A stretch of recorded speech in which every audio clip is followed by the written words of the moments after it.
So what do you think is going to happen? Well, because they've tried to assassinate him like 13 times already. Yes, that's mostly the French CIA as well. I think because of the outpouring of love and support that he got on April 30th, keep in mind, no other Pan-Africanist, even the great ones, have had that type of a public demonstration in their support before Ibrahim Traore. And that's because, so I think that demonstration 4 days ago really, really, really is going to make Donald Trump and the other allied forces think twice about what they do and how they come at Burkina Faso, which means they're going to have to use somebody within the inner circle. And we are Africa. If Mandela doesn't get released, when he got released, I believe black people would have took South Africa back. And that's why a lot of South Africans don't see Mandela as a hero. They see him as a distraction from the liberation agenda that was already in play. Wow. It took a century for black people to really see that Garvey was on the right path all along.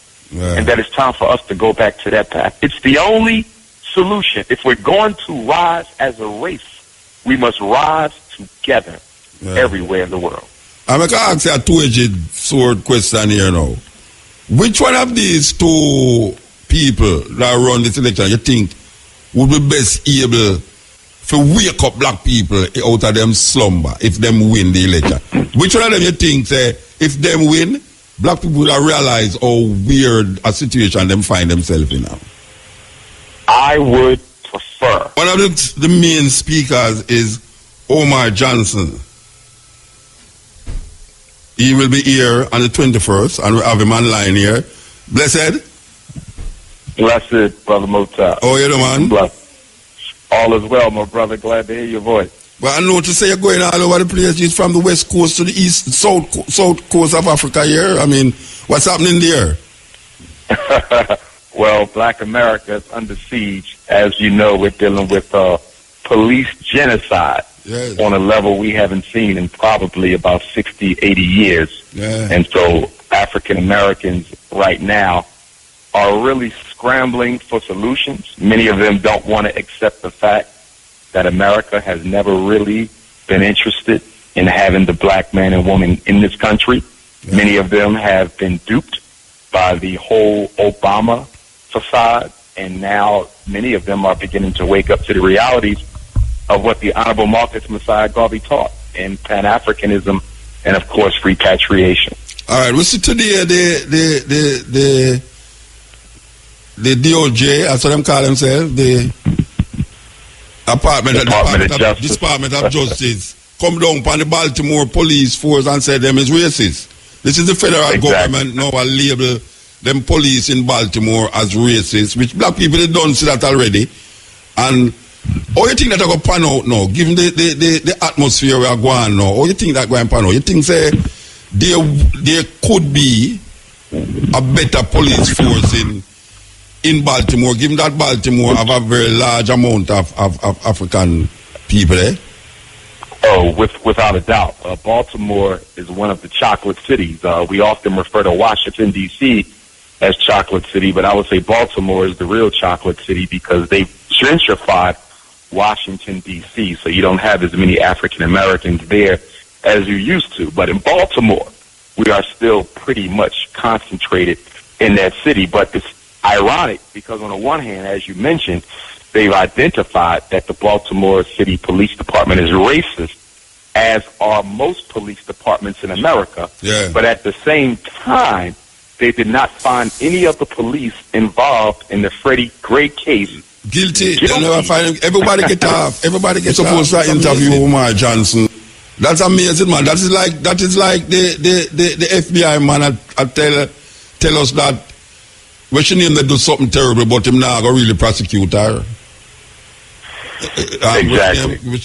Hillary Clinton is like, okay, she did something wrong, but we're not going to prosecute her. She lied to the people, but she never lied to us. So, you know, that make her all right. All right. You have something to say? Oh, yes. I was going to just add that the reason why none of these police have been found guilty of criminal negligence, going all the way back to Rodney King. I mean, we've been dealing with this for 25 years and longer with hardly any police ever being prosecuted. And that's because you cannot hold the police guilty for murder during the course of a war. So, in other words, America has declared war on black people. And so, in a war, the police are responsible for eliminating the enemy. So you cannot send a soldier to jail for carrying out their lawful responsibility, which is the elimination of African life. All right, you have been on record saying that black people love to fall in love with politicians and almost make them almost deify them. And you was mentioned that in relationship to Obama. I don't know if you remember saying that. You remember saying that? We drunk the Obama Kool-Aid, Baba Muta. We drunk the Obama Kool-Aid. I saw it coming. See, in America, and this is probably true globally because we see it in almost most places, black people vote for politicians, but they don't finance the politician. So they believe that because they voted for the politician, that the politician is obligated to carry out a black agenda. But what they fail to realize, if you don't finance the politician, if you don't keep them politically, financially honest, if they are being financed by white money, if Obama is being put in office by the white Democratic Party's money, no matter how many black votes he got, he's going to be loyal to the hand that paid for his success. Which means that one of the reasons that we find so much corruption and negligence of black people by black politicians is because the average black politician is put in office on white finance campaign money. Until that changes, until we start financing our own candidates, every black politician will always betray his people and always abandon the black agenda until black people wake up to the reality that voting is not as important as financing the candidate. Yeah. You know, that is a good example again is Baltimore, where the most of the people on the top is black people. But yet still that racism has continued for years without abating. Even though you have black this, black that, black mayor, black whatsoever in that part of the earth. You know, it's amazing that black people is in that situation.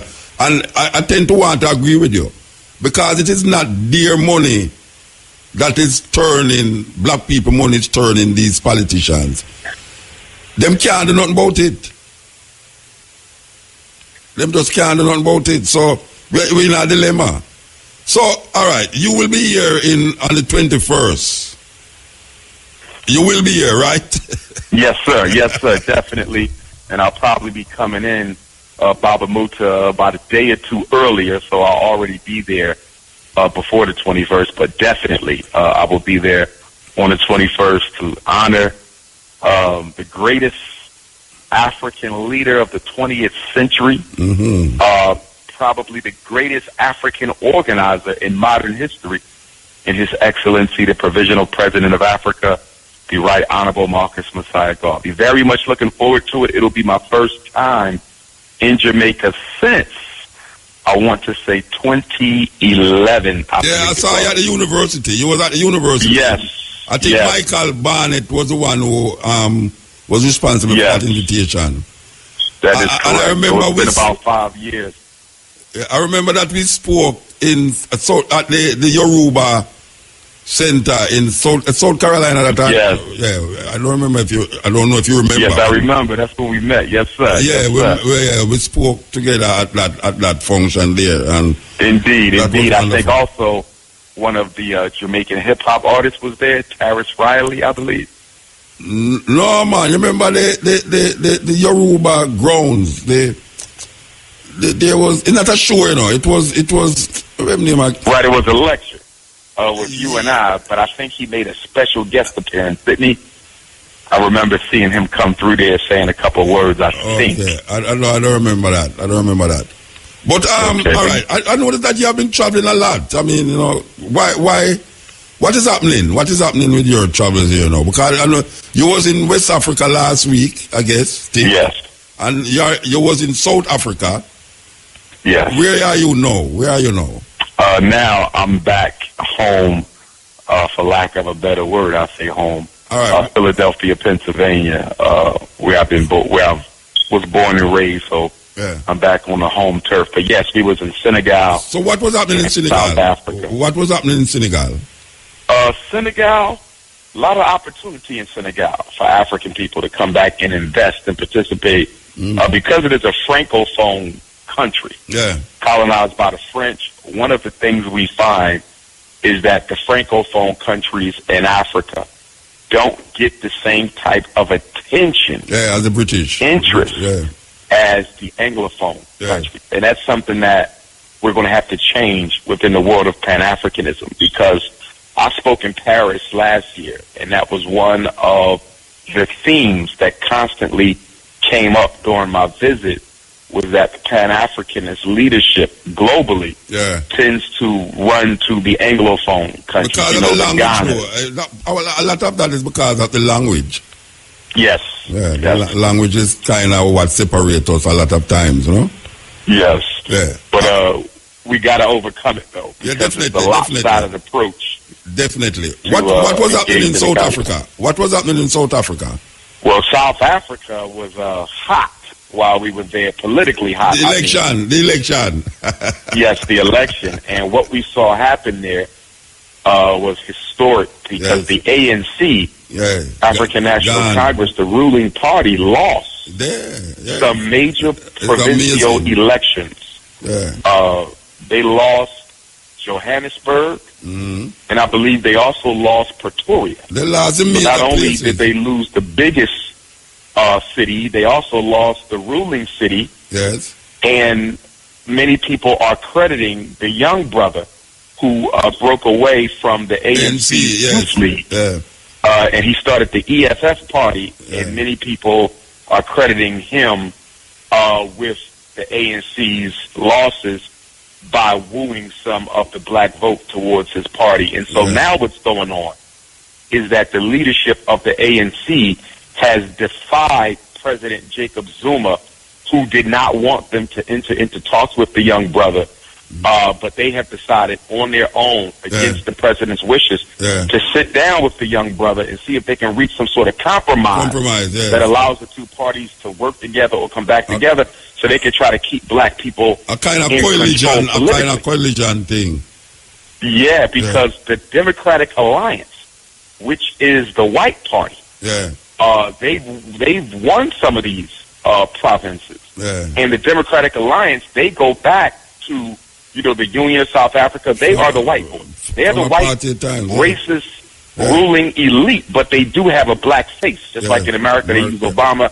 Democratic Alliance, they got a black guy who they are using as their puppet. And so something better happen soon, because the way it's looking is that in the next 10 years, white folks will be back in charge of South Africa politically. Well, it's not far. It's not far at all. I don't really like hear what Winnie Mandela have to say about all of this, And I really love hear what she has to say about it, because I know she was very skeptical about the direction the ANC was going after Mandela. She was very skeptical about it. That is why she was ostracized so much. Even after Mandela, she was very ostracized. I think she's a persona non grata right now in America and Canada, if I'm not mistaken. She's not very true. There, And in fact, one of the things I respect, that I have to respect about President Jacob Zuma, although I disagree with a lot of what he's done or hasn't done politically and economically, he was the first president of the three democratically elected presidents, President Mandela and President Mbeki being the previous two. He was the first one to really give Winnie Mandela the type of respect that she was entitled to as mother of the nation. President Mandela and President Mbeki really didn't give her much honor at all, but President Zuma saw to it that, she had her own living quarters, her own security, her own escort. It's not the best arrangement, but he did give her a degree I respect, of executive recognition. So I respect him to for doing that. But going back to your point about the ANC, one of the reasons that they lost, in addition to the formation of the EFF and a young charismatic brother and what he's been able to do, is, as you stated or alluded to, they've become very conservative since taking over the government. In fact, the ANC, in many respects, has almost went 360 degrees. Yes. In the way they approach totalitarianism, structural inequality, bias, and disproportionality. And it starts from the in release. South Africa don't think they're doing nothing for them, Baba Muta. They see them as neo-colonialist puppets. Now, I wouldn't agree with that totally, but that is the sentiment in South Africa right now. And it starts from the release of Nelson Mandela from prison. As he become the president, that is when it starts. A lot of it. I don't know if you agree with that, but that's what I am saying. I agree. I definitely agree. Nelson Mandela, just like Obama, pacified the revolution and the spirit to rise up of black people, both in South Africa and in America. Black people's spirit was left domiciled because of these two leaders. Yeah.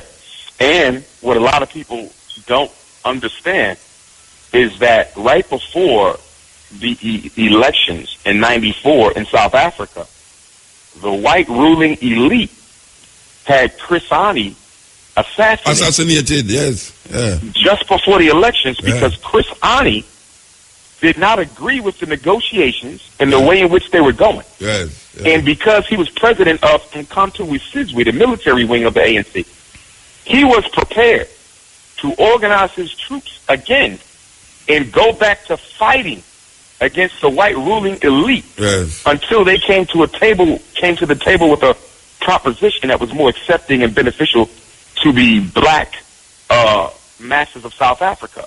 And once he made that declaration, they had him murdered because they felt that they could negotiate with Mandela, but they could not negotiate with Chris Hani. And that also explains why Robert Sobukwe, while they were in prison in Robben Island, he was the only political prisoner who was separated from the others. Mandela and the others were allowed to interact with each other, but Robert Sobukwe was kept totally separate from everyone. And that was because they feared that Robert Sobukwe, if he was allowed to stay around Mandela, he would have influenced Mandela to go hardcore Pan-African nationalism versus that integrationism that the government ultimately embraced. All right, so give a little, I don't know if you had already prepared what would be your topic in Jamaica at the moment, but I know I'd really like give a little synopsis of what you're going to talk about coming here, or you don't prepare that yet. Well, we know that Garveyism is going to be the foundation of the message, but I'm going to link it to the modern day struggles. So, in other words, I want to approach it from a perspective that we are in the condition we are in globally as African people because we have abandoned the message and the philosophy of the Honorable Marcus Messiah Garvey. And in America in particular, you know, as you know, that ever since Mr. Garvey's deportment in '29, most of the leadership and organizations that have sprung up after Garvey have had an anti-African message. If you look at many of them, and I respect all of them for the great work that they've done, but they didn't come with an African ideology. No. Nearly every organization post-Garvey had come up with an Asiatic identity, an Islamic identity, a Moorish identity, you know, a Hebrew African-American identity. Exactly. But they took us away from Africa for the Africans. And so it's ironic that going into 2017, we're almost 100 years to the first international convention, you know, and it took a century for black people to really see that Garvey was on the right path all along. And that it's time for us to go back to that path. It's the only solution. If we're going to rise as a race, we must rise together everywhere in the world. I'm going to ask you a two-edged sword question here now.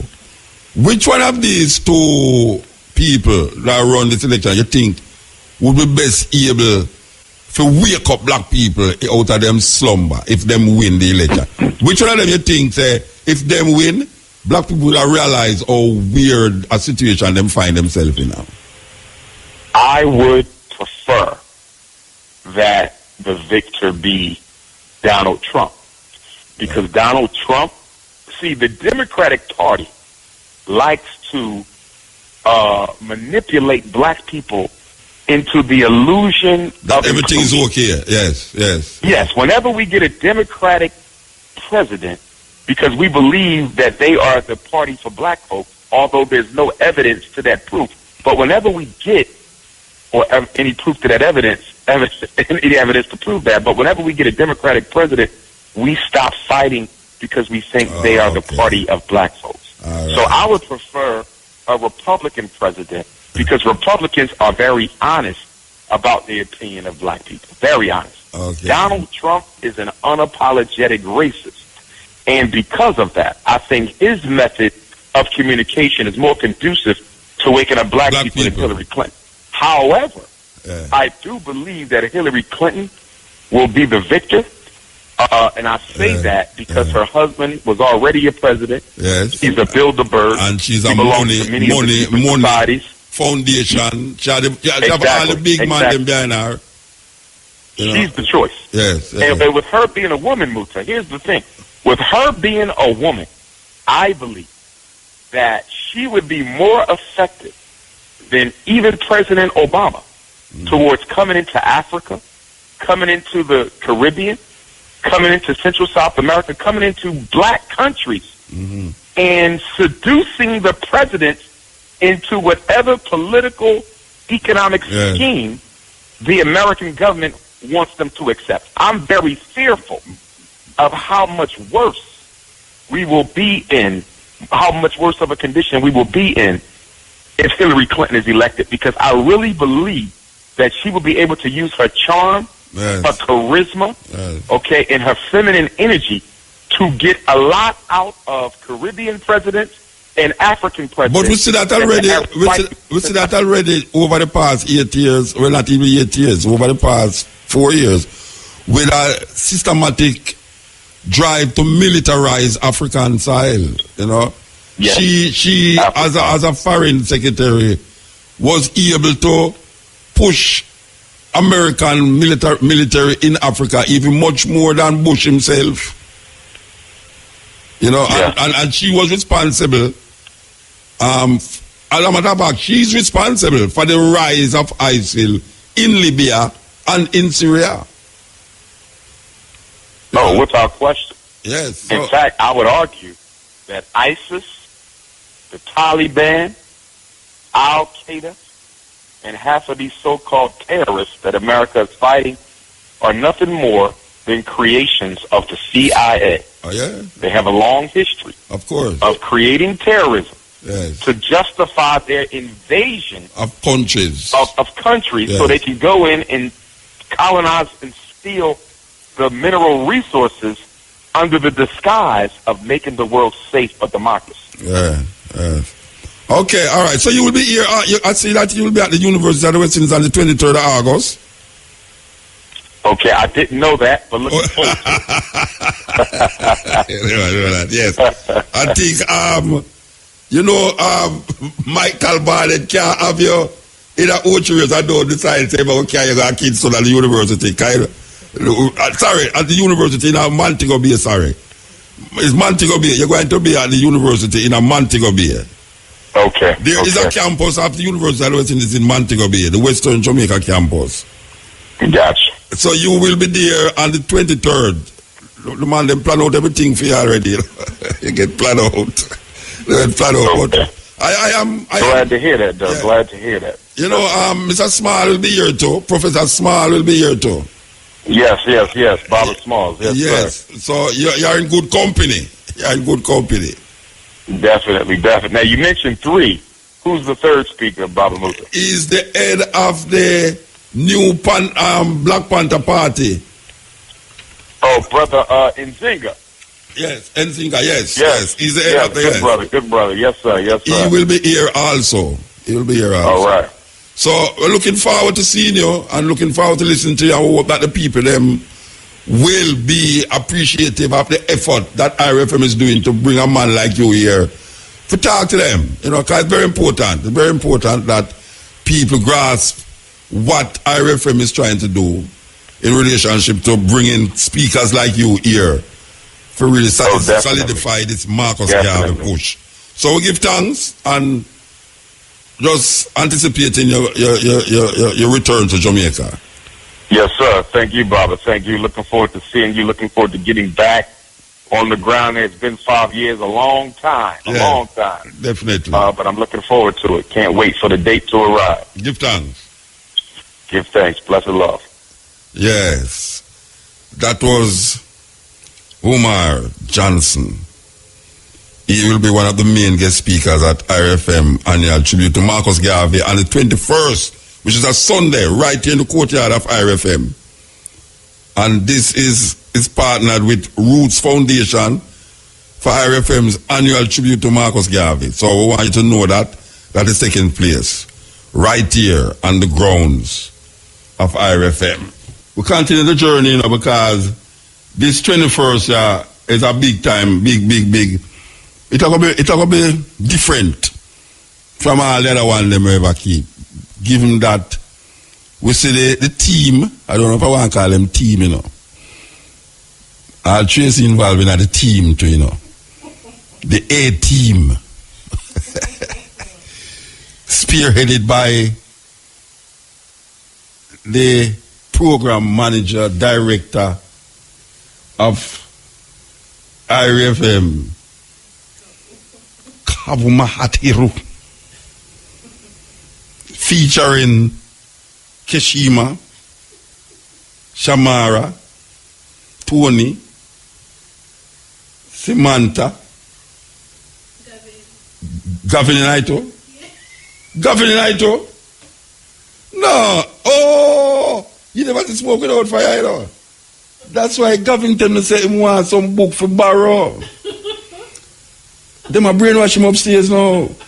Gavin said, you can't make them some of your kind of book them. I bring one for him and I tell him, so I go and quiz him after I'm done read it.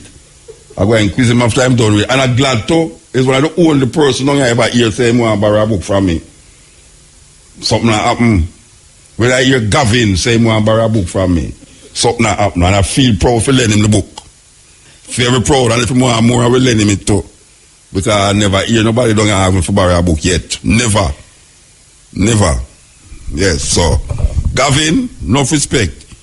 Still, me not still say it to the on the A team still. I'll be a big up there. The A team. It's going to be nice. Looking forward to it too. You know, so we perform now with bad already. What am I going like at the first me going to do it? So I refer know if it sell things in them come like Hillary Clinton. Come on, know for sell things in that. Come, hey, you know, so what time they did not sell sunshine in a buckle on a mobile. A tourist in a bite, you know. Cabo come like she used to live on a mobile, you know. She know for sell. She know for sell sunshine in a buckle. Believe you me, when you done, man, you buy not only the buckle of the sunshine, but you ask for all the cloud too. I don't lie, me I tell you. Sometimes I talk to these people, make it so like a joke, more than the biggest joke I know. Me say, you have some man that walk on the beach on a Montego Bay, I sell sunshine, Jamaican sunshine in the buckle, and them did I sell it too. Oh, so if them cannot tell sunshine in a buckle, I mean no say Cabo was part of that scam thing down there, sunshine in a buckle. You can't imagine what she can do so when she have the resources for doing it. Some serious turn in the earth, you know, that people have to really open their mind and take a stock. There's a time when we talk about Africa, people look at me like, when I'm mad people, when we want to go to Africa, you know, it's pure starvation long there and bang belly pick me and flying at them mouth and all them something there. Come the 21st century, you know, we say Africa is like a centerpiece right now. No matter which continent you're on, all highs is in Africa. Because the movement, if you do it sometimes look away, is it's like you can't stop it again. So when we hear like the embassy in Kingston and say, them not take no more application for the rest of the year. Yes, it's true. The embassy of Jamaica say, them not take no more application for the rest of the year because them is overwhelmed with how much people I tell them about say they will go visit them family in especially New York. Especially New York. Every Jamaican have somebody in New York. If me ask Tracy right now if she have anybody, she will tell me yes. Yes. See there? Yes. So the embassy is overwhelmed. Them say no more applications will be forthcoming unless it's some special thing. Maybe it's an artist, maybe me get away with it. He can go up there and say, boy, I have a show next month. So they will really facilitate that. But people look like they must suffer more now. I don't understand what is happening in Jamaica. Because it couldn't that there's something happening in America where I push that. I think it's something not happening in Jamaica, I push it. It's not something that's happening in America. Especially given the state of the third world move we are going on now with America, you know, like America become a third world country.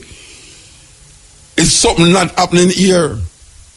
Why the people them are run go over there? And we really have to figure it out, you know, because may I tell you, it's terrible. But the reason why we say that is that I don't know if in my lifetime I will see it, but I know say I love see the time when we are saying so now is a normal thing. What is the normal thing we are talking about? That people just take us and say, boy, they want to go to Ghana, they want to go to South Africa, they want to go to Kenya, they want to go to Tanzania, they want to go in Africa. Just normally, just normally. Where the plane, the air flight, when people want to go to they say, let's hold on, never call me until him bridging call him and say, Muta, they're on the radio, so you don't call him, you know. And then you basically call me and tell me, boy, Muta, is from the left, yeah. You me come by your radio and the program and all them thing there. Boy, I'm busy. The man say, I'm busy. He can't find 5 minutes to call me until a man tell him on the radio, say, Muta, shout him. Anyway, me and your bridging BSC. And you know, say, we open up where home library to BSA for explore. And we call it book them that we recommend to the people them. You can go up online now, YouTube, right now, if you go up online, you see book. Duke BSA Explore Mutabaruka, home library.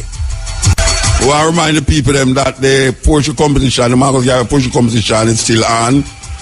You know, entries close next week. Yes, the winners will be announced on the 17th. It's Marcus Garvey birthday, which will have a continuation on that day. And we want you to know that you can post something and deliver it, and we know everything about it already. Marcus Garvey poem must include Amy Ashwood Garvey and Amy Jakes Garvey in the poem. Open from the age 1 to 15. Trust me. Can't tell me say a 1 to 15-year-old can't write a poem about Marcus Garvey, you know, because we are like a 10-year-old that sing some big people song. You understand? I'm good with it too. Okay. The people them were, and I will know people, I was about 2 people. Still we're omnipresent and nobody don't believe me say me omnipresent, you know. Alright, so don't worry yourself, man. With the Pyre FM right now, but trust me, we're already there. You understand? Yes. Reggae Sundance Festival in Holland and Hoven. We say, as we are telling about the African experience and how the Africa wake up, and we say that people know Africa is not like a place where now people just say a Rasta talk about Africa, but Africa is open up to the point where you have Jamaican companies where Africa, you know.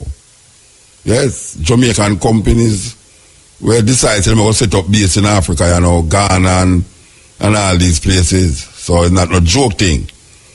So it really feel good to know that things that Rastafari over the years has been saying and has been fighting for and has been fought against for it's really manifested in just here.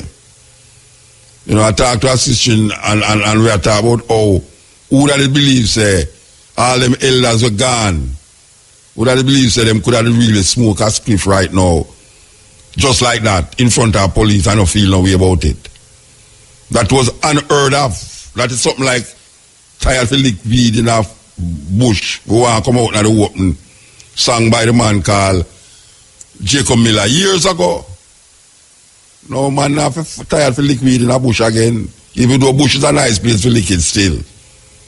Better than a concrete jungle. But the reality is that sometimes you struggle, and just when you give up is when you reach the light at the end of the tunnel. So would I tell the virgin and sister them, say, continue to struggle, you know. Good must overcome evil, you know. And it might look dismal, you know, it might say, sure, rotted, man. Oh, we have fight so long. It's like a man tell me, say, boy, Muta, a long time you talk to them people, you know, them stiff-necked, you know. I mean, I say, you know much ones where remove from one stage a level in them consciousness to the next level. By then, for this program, how long? You two was 10-year-old when them just start now. A 30-year-old nearly above 40, you know. And I can tell you, say, most youth right now, we're under 30. Most youth were under 30-year-old now, who have African name. More than likely, other program, them have the African name. Me remember one time, years ago, me looking at it, I look for how much youth pass. And when me look how much youth pass, I say, wait, with so much African name, and I say, we can't get the cutting edge credit for that. African names. You know we're going to bring it back? Pan the stepping razor. We're going to bring back that thing there, you know, African names for today's children. Where we give out African names and the meaning. And when we check a stack, the amount of youth, we used to listen to cutting edge.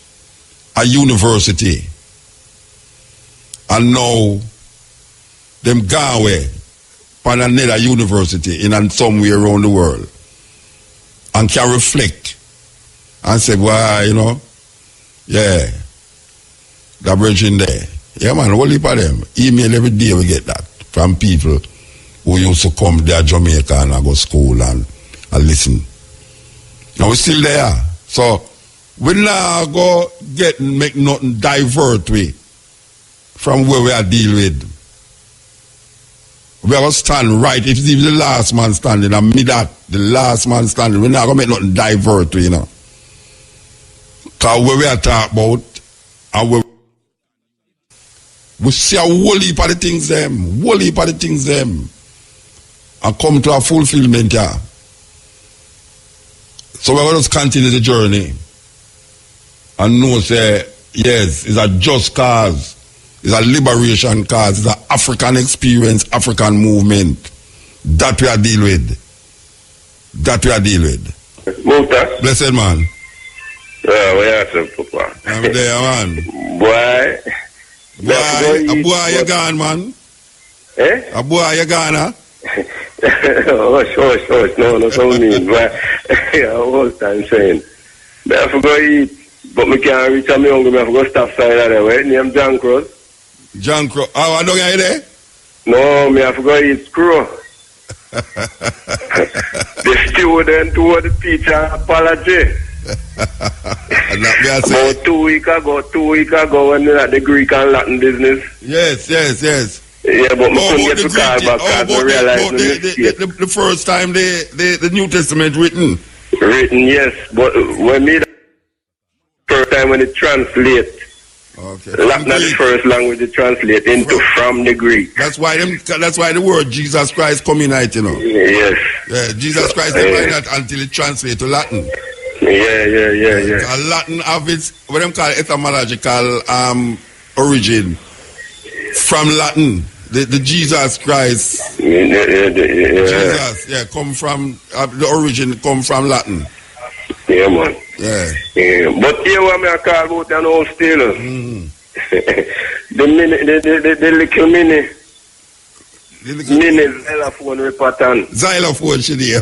Xylophone repatan, man. Yeah. Hey, listen to me, man. You think you want she first you want me then 2 weeks ago or 3 weeks ago, you know, let me go yet. May I tell you? You understand me? Well, she don't let her go that me carry her go to studio go record it. Me jealous Muta say you find. Never find her, man. They go like Columbus. Columbus thing I work with, you know. She did it all the while, you know. She did it all the while, you know. She captivate me with the first. Why me I tell you say, hey, she bad. But listen to me now. The show that were Tess and Chin didn't mash up was the voice. It's still a go on? Yeah. Then link Shaggy and see if Shaggy can put on. No, we don't put her on that, man. No, we have to, man. No, but man, the whole world would have seen them. No, the world I go see her, man. Trust me, the world I go see her, man. She'll have to go up and voice with the world. See her. But you hear me I say no. See, when I say I go get her at a voice training school, we just get a call from up a slide them studio. Bonnie Brown say, bring her come. Then we train her. So, and then Rebel call me and say, she booked for some space, so for Rebel Salute, so you know. Don't worry yourself, man. Don't worry yourself. Career gone. Everybody I'm going to make sure she go to school and pass her exam. I'm going to make sure she everybody know this little girl. Yeah, me I'm going to make sure of that. Believe you me. Believe it or not, I've been invited to debate at the Oxford Union. What? In England, Oxford, England, wow. with Brother Malcolm X, whose birthday is coming up, Al-Hajj Malik al-Shabazz, as you know, yes. 1964. A few months before he was assassinated, Malcolm was invited to debate at the Oxford Union as well. So here I am on the 100th birthday, the centennial of Malcolm X's birth. I'll be debating in that same chamber. I don't know who in the world could debate with you. And that's going to be May the 29th that I'll be at the Oxford Union. I don't think it's open to the public. I know some of the brothers and sisters over in the UK was asking if they could attend, but I think it's only open to the scholars of Oxford University. Will it be broadcast? You know, I'm not sure. Oh. I'm not sure. I'm going to try to get a tape of it, but I just found it very timely. Yes. I got my invitation on the centennial, or near the centennial, because I'll be debating 10 days after Malcolm's 100th. But I find that, you know, rather fortuitous that I got that invitation on the centennial of Malcolm's birthday. That is so befitting. And I don't know who they could get to debate with you. I sure would like to hear that, because I would like to hear what they had to say. I know you're going to come with the truth, but I'd like to hear what they have to say. And the topic is African colonization. Wow. Yeah, they're going to be in denial. That's what they're going to do. Yes, sir. Yes, sir. Oh, my goodness. That's a good thing. And then I want to say that I'm very proud and very thankful to all the Africans around the diaspora on the continent, the entire Pan-African universe. 4 days ago, April the 30th, there was a massive global demonstration in support of Captain Ibrahim Traore, the president of Burkina Faso. You know, hands off of Burkina Faso, hands off the Sahel Alliance. And from Jamaica to Johannesburg, to London, to New York, all over the world, Central and South America, brothers and sisters, Canada, they stood in solidarity with our brother Ibrahim Traore, who I would say is the top Pan-Africanist in the world and the most relevant African leader that we've had in about a half of a century. You know, and the fact that he's under, you know, the age of 60 speaks volumes, not to, you know, besmirch at all the character of our elders. But as you know, Bobby David, the older you get, the more comfortable you get, the less revolutionary you are. That's right. And so many of our leaders on the African continent are over the age of 60, and those who are under the age of 50 tend to be egotists, narcissists who only took over the country to serve a selfish agenda. Ibrahim Traore is much younger than 50, and he's clearly leading the country in the direction of the people's best interest. And what happened a few days ago, Bobby David, was the AFRICOM commander, a House Negro appointed by President Trump by the name of Michael Langley. He made some comments about Burkina Faso and Captain Ibrahim, where he basically said that Captain Ibrahim led a coup, and America shouldn't have any problem with coups because they have financed most of the coups in Africa through the CIA. But anyhow, they said he led a coup and has taken over the gold reserve of Burkina Faso, not for the interests of his people, but for his own selfish aggrandizement. And we know that's not true, Bobby David, because that brother wears the same, type of clothing every day. He eats the same food. He did not take an increase in pay. He lives very modestly. He is very much the reincarnation of Thomas Sankara before him. And for Michael Langley, the AFRICOM general, to point him out and accuse him unfairly and dishonestly of expropriating the resources of his country, that clearly shows you that the CIA has him targeted. He's targeted. I know that the purpose of the protest.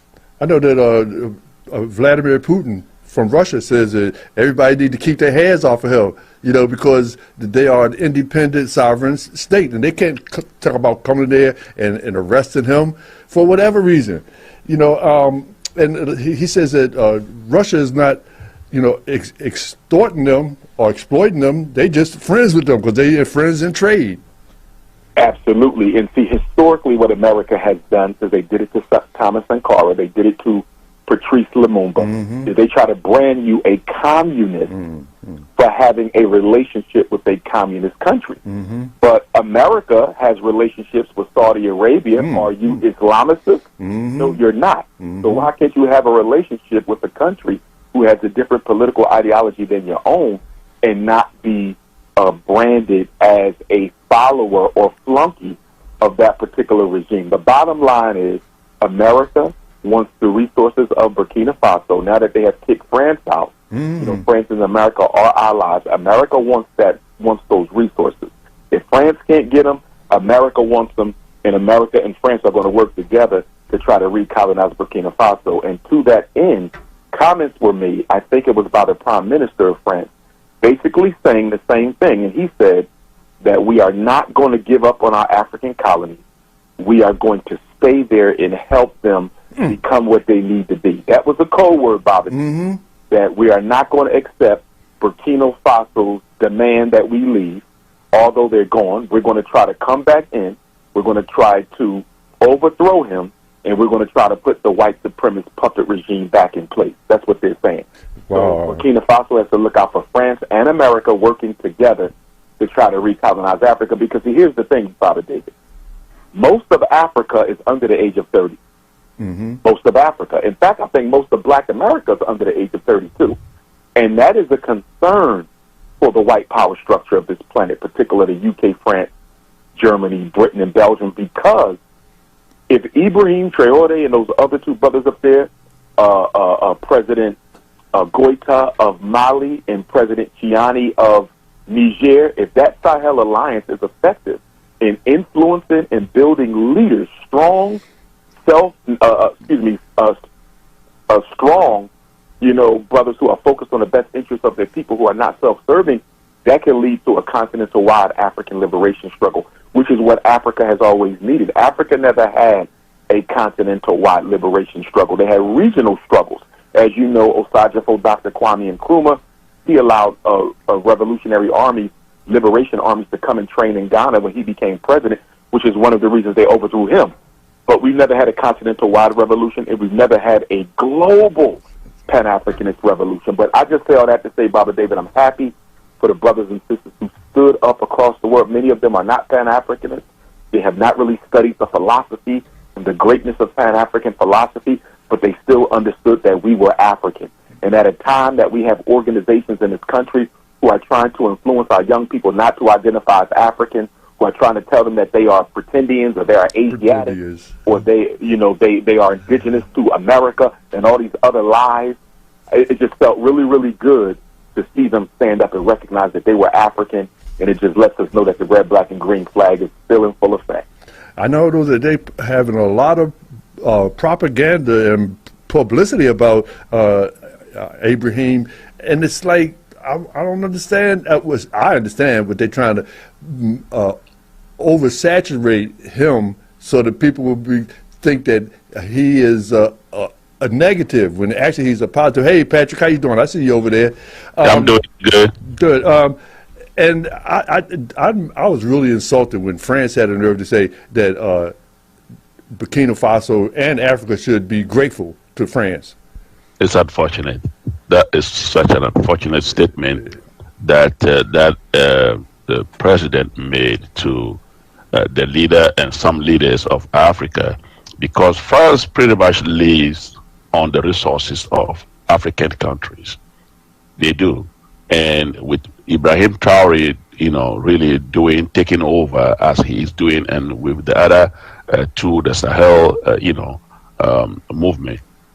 They are afraid. They're pretty much afraid that things are going to slip off their hands, and they're going to become one of the poorest countries in Europe very, very soon. And that is going to work in their interest. So all those statements, we are far, far, far past the colonial time when we give you everything. Not anymore. It's never going to happen. Not even today. I know France is talking about Burkina Faso is one of the poorest nations. Well, the leader said, well, if we so poor, why y'all don't want to get out? Why y'all want to just leave us alone? Well, and why are we so poor? Because of because exploitation. Yes. Your colonization. And keep in mind, when many of the African countries received independence, and you have to put independence in quotes, but when they received independence, when on their way out the door, France, Belgium, on their way out the UK, on their way out the door, the Dutch, they sabotaged the infrastructure of those countries to make sure that even after all that exploitation, we're going to make sure that you can't even use the infrastructure we built just to benefit ourselves. So they sabotaged the water sources, they sabotaged the railways, they sabotaged the ships, they sabotaged the electricity systems. They made it so you had to start from scratch without nothing, not to mention the neo-colonialist demands that they made. They continued to print the money for most of the African colonies. They continued to handpick the leadership. They continued to, taint the democracy. Like, they have never given their former colonies an opportunity to grow on their own. That's why they assassinated Patrice Lumumba. He said, we don't need you. We know how to do this ourselves. But because he didn't want to continue to be a puppet, same thing with Amilcar Cabral, same thing with Thomas Sankara, the overthrow of Osajifo, Dr. Kwame Nkrumah. They tried to do the same thing with Sekou Touré when they invaded his country, but he was able to successfully repel it. They did it with Walter Rodney. They did it with Maurice Bishop down in the Caribbean. This is what they do. You're going to do it the way we're going to do it, or we're going to unleash a barrage of propaganda that's going to have your own people thinking you're incompetent if they don't know their history. And that's why we have to know our political history, the ancient history of Africa. That's also important to learn.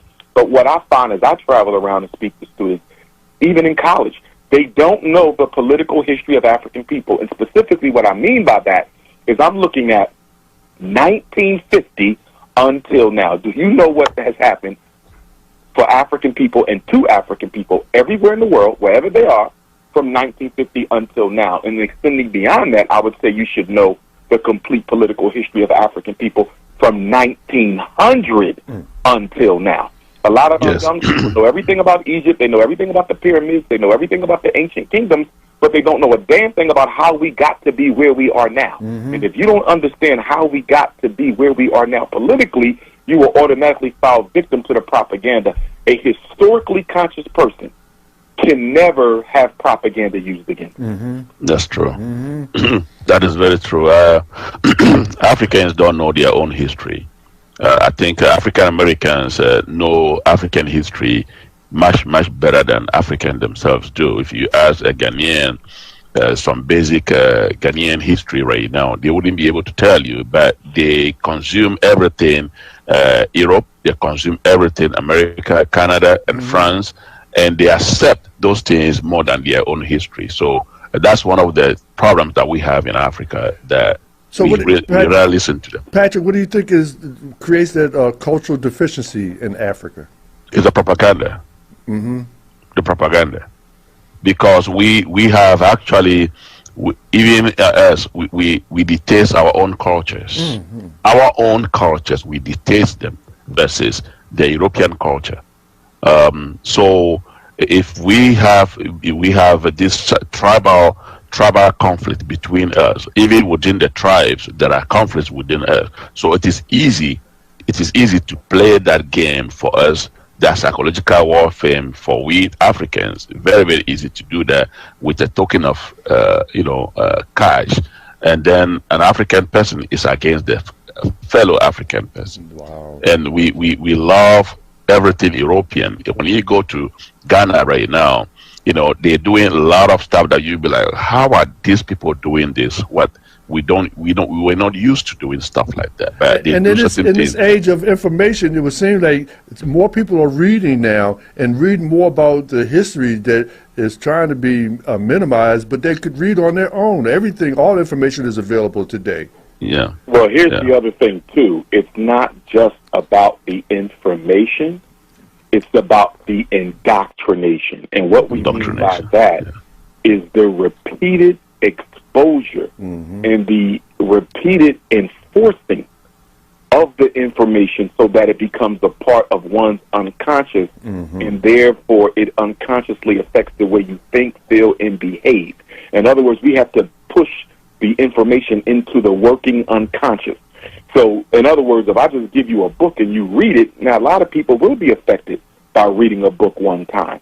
But if you're trying to indoctrinate the people, you want to condition the people, that requires a socialization system. And so you got to have a socialization system. That a school system can be a socialization system, but it tends not to be in our communities because our children are not taught who they are, and they're not taught who they are by people who are African themselves. So if you take the school district of Philadelphia, you have the 1-credit African American history course that they do here. I think they get it in the 10th grade, but it's only 1 credit.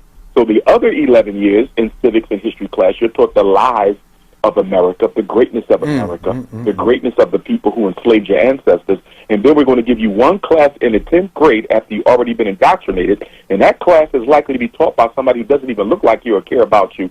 So what good is it going to do?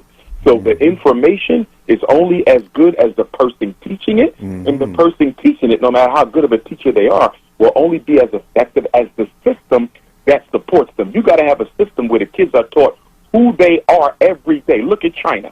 In the Chinese schools, those children are taught who they are every day. It is a part of every lesson. It is a part of every text. They are taught to be proud to be Chinese. And so what you see now with Donald Trump and the executive order he signed to make it illegal to teach the true history of America, he's trying to do the same thing. He wants to reinforce the minds of white kids to believe that they are superior, that they basically save black people. He doesn't want the truth of America to be told, because if you teach the truth of America to America's children, it'll be hard to be proud of something like that. So what he's going to do is he's going to distort the truth by keeping it out of the books. But again, as we had this conversation last time, black people can teach their own children their own history. We don't need white people to do it. But what is the one thing that slavery and colonization did to us as a people? It made us completely indifferent to controlling the dynamics and direction of our community. We do not care about controlling the dynamics or the direction of our community. In other words, black people are not interested in power. We're the only people in this country who are not interested in power. We don't want to dominate anything. We don't want to control anything. We don't want to create our own systems. We just want to subsist off the benevolence and goodwill of whites and non-blacks. And so that is that until we liberate African consciousness, which is what we're talking about. But again, you got to socialize, because we all know people. I know people. You know people. We all know people who know African history, but they are still sellouts. I can name at least 10 people who know African history well, and they still work against the interests of African people. So it's not enough to just know it. It has to be put into your spirit. It has to be internalized. It has to be ritualized. And that's why you got to have a socialization system. It has to be believed. But I believe it's time for us to go to a commercial break. And we will come back. We will continue the conversation here in the studios of WURD with Dr. Umar, Ifatunde Johnson, Patrick, and Jadu, zooming in from an undisclosed location. And I'm David Barnes, photo man for you too. We'll be right back. And we're back live here in the studios of 96.1 FM, 900 AM, streaming live worldwide at WURDradio.com. On the phone line with us is Dr. Umar Ifatunde Johnson. and Patrick and Jadu. And we have so many things to talk about today. We spent the first quarter talking about Burkina Faso and the challenges that they have there. Before we move to another segment, Doctor, so what do you think is going to happen? The brother's getting so much promotion, publicity right now. I think they're trying to oversaturate him. So what do you think is going to happen? Well, because, they've tried to assassinate him like 13 times already. Yes, that's mostly the French. CIA as well.